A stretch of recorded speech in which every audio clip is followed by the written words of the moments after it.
So I want to reiterate the question that was brought forward earlier by the student in photo department that Louise didn't get a chance or wasn't able to answer, which was the question about the email that was sent out in the photo department personally attacking Diana Valera, who's the president of PFAC. That personal attack has moved out beyond the photo department into other departments, film and video, dance. It's moving around the college. It's a personal attack. It includes gossip, and it violates the college's policy on use of email. Secondly, there was an email sent out by Len, about a month ago, and PFAC tried to respond. We were denied access to the college email system, so we feel like we've been cut off. The college is able to communicate to the entire community. The part-time faculty members are not. All right, thank you.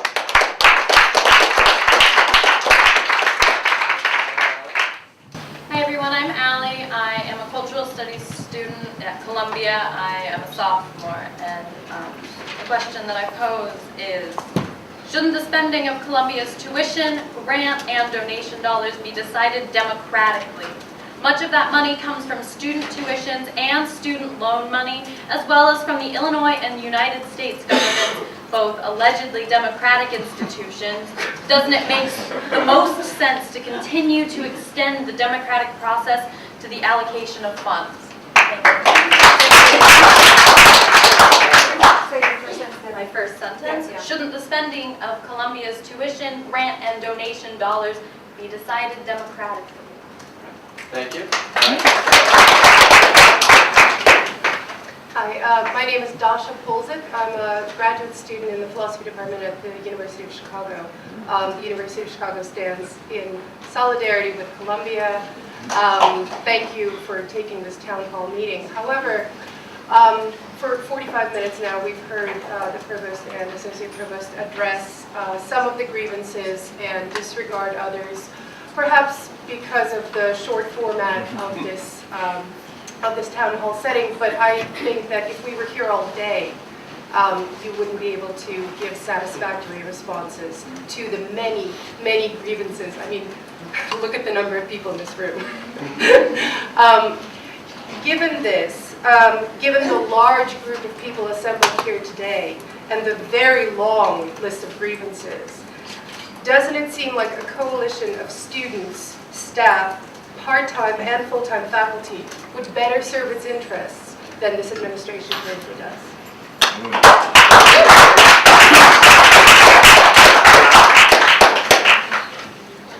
Hi, my second time around. I just want to bring it back to this question of the budget, because I think that the reply that given earlier was very obfuscatory. And I think, if you look online, what you find as for the Columbia budget on the Columbia site is not a full budget by any stretch of the possible imagination. Secondly,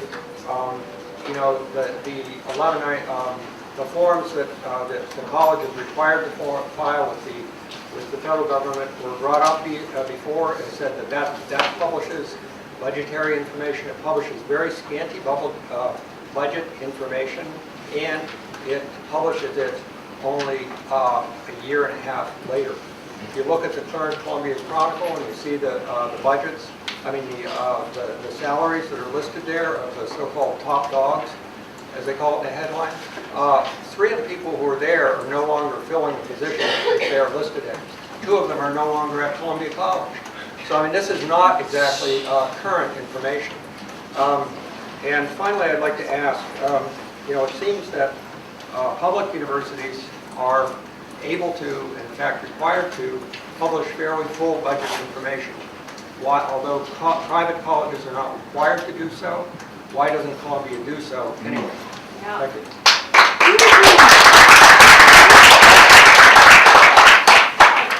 My name is Hope. I'm a student here at Columbia as well. And I think just a moment ago you mentioned that we had lower enrollment and lower revenue. In this latest issue of the Chronicle, it says that in 2009, Carter received a $45,000 bonus. And we also know that money has been allocated to infrastructure improvements, buying new buildings, and I wonder if those things are really a priority when people cannot get courses they need before they graduate, when people do not have access to computers, when they don't have all these things, and when teachers are making much less than they should be for the good work that they're doing.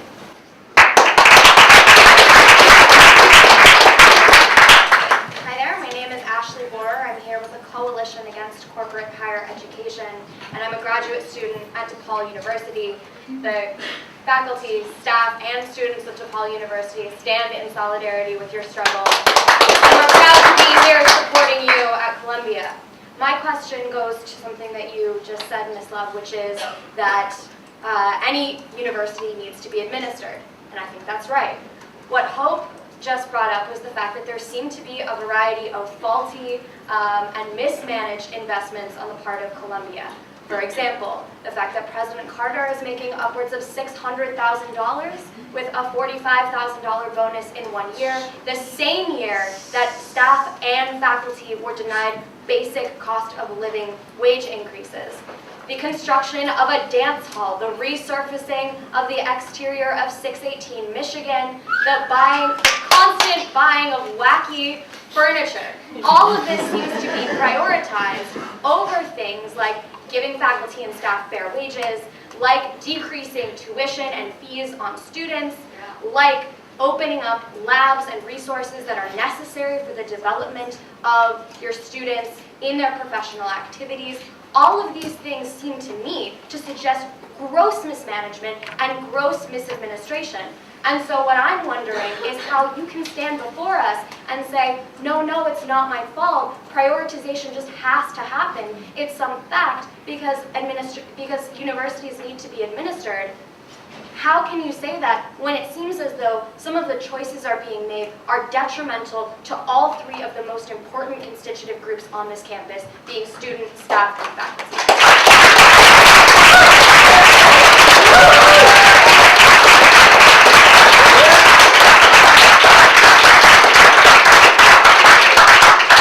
Hi, my name is Fabian Arzuega. I'm a graduate student at University of Chicago. I'm also a member of Graduate Students United, our graduate student union there. We're really proud to be here to support this dialogue. I just want to reiterate a point that's been made time and again. I want to hear concrete examples of how the administration has shown that they really do value the work that the faculty and the students do on a regular basis, aside from empty gestures about how, of course, this institution is founded on the hard work that they do. I would just want to know some specific examples of how you see that being played out. All right, thank you. We got a little extra time. Go ahead, Andy. Yeah, my name's Andy. I'm with Occupy Chicago. Occupy Chicago stands with all workers who are in bad faith negotiations with administrations all over the place and bosses. And it seems to me that the collective bargaining here is kind of a sham, because it seems like the very demands are the most basic demands that would be met in any kind of bargaining that could be considered good faith. Better wages, job security, for God's sakes. If these things haven't been met, there has not been good faith bargaining. Health insurance.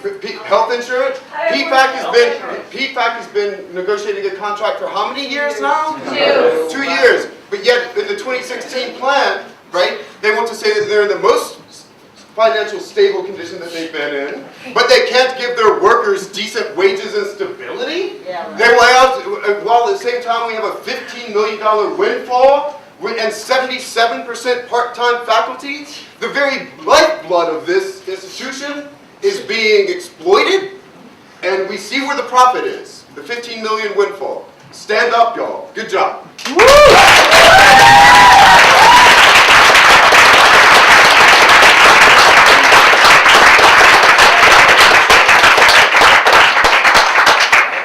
One thing, Nancy, she brought something up that had been brought up before, and that had to do with an email that was circulating yesterday from a part-time faculty member. I just want to assure you that that was done by an individual. There was no administrative part of that. We read it. He's forwarded around. if that may be a violation of the email policy, that, this was also recent. We will look into that and see if that was. Why But was I didn't want you to the think email that allowed to he had respond? some access that anyone else didn't have, because that's not the Well, case. there's some part-time yes men that were able to do it. That's kind of surprising. It was sent out Well, on an individual basis, it was sent out to individual emails, it wasn't a package. Certain Yeah, we had no- part-timers were but- allowed to do it, apparently. But entirely was sent out. Why was not the union We, allowed? we truly don't know how Yeah. many lists were, but I'm just saying that there wasn't any access that was denied by the administration to anyone else that individual had.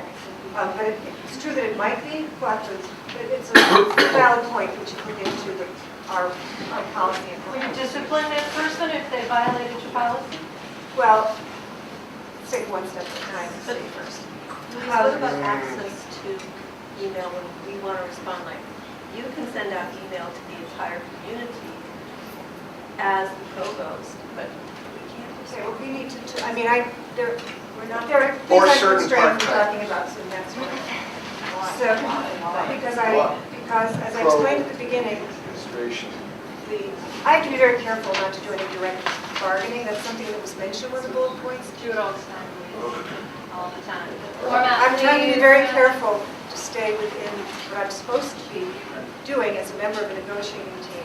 And so I hope that you'll They can violate the understand law that. behind those doors. Hey guys, let's give them Let's give them their floor. Yeah. Okay, look, I just wanted to respond to Ashley, because what you're talking about is prioritization. You spoke about how you would prioritize things. And this is what Columbia is going to do and is doing. We always do it, but now we're doing it very systematically, involving the whole campus community, because it's true. We have to look at things and decide what is more and less important. People of goodwill might weigh those things differently, but this is what we are doing as a college. The college is truly trying to be financially responsible to all parties. And we talk about tuition levels, that is a big concern. Someone brought up student debt. This is a tremendous concern for the administration, for the trustees, and I think for the country. A lot of publicity being given to it, and it should be, because student debt is a very, very big problem. How's the cake at Versailles? Hey guys, let's keep order, please. And I did also, in response to the student, was it Alex, who was talking about involvement and participation.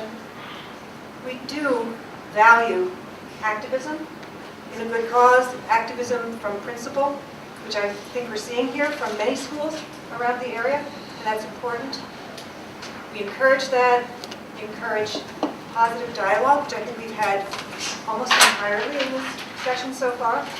And I think that that's something that all of us need to model for students. I'm glad you're here. Glad you're passionate about things. We certainly encourage you to think critically about issues that you espouse and then take a stand for them. So that's something that Columbia is all about. So we're proud that you're here. We're proud that you're here. I know we have very little time left. I'd like to address briefly the observations about budgeting and spending money for work on buildings. I was on a campus environment committee for a number of years, so I know that a lot of the work that you see being done around the campus right now on buildings is actually legally required work required by the city of Chicago, or they could actually sanction us and force us to close certain buildings. Partly that's a result of being part of the historical district. So there are some things that are simply maintenance issues, and I got to tell you, they're incredibly expensive because of the legalities of it. So I sort of share that because my journalism office in 33 East Congress has been loud, dusty. They've been working on that facade for forever, and it's an incredible disruption. So I agree with that. I also want to say something about wacky furniture. I got to agree with you. I'm a big guy. Some of the furniture that the college has bought, I'm not comfortable on. So I have to agree with you on that.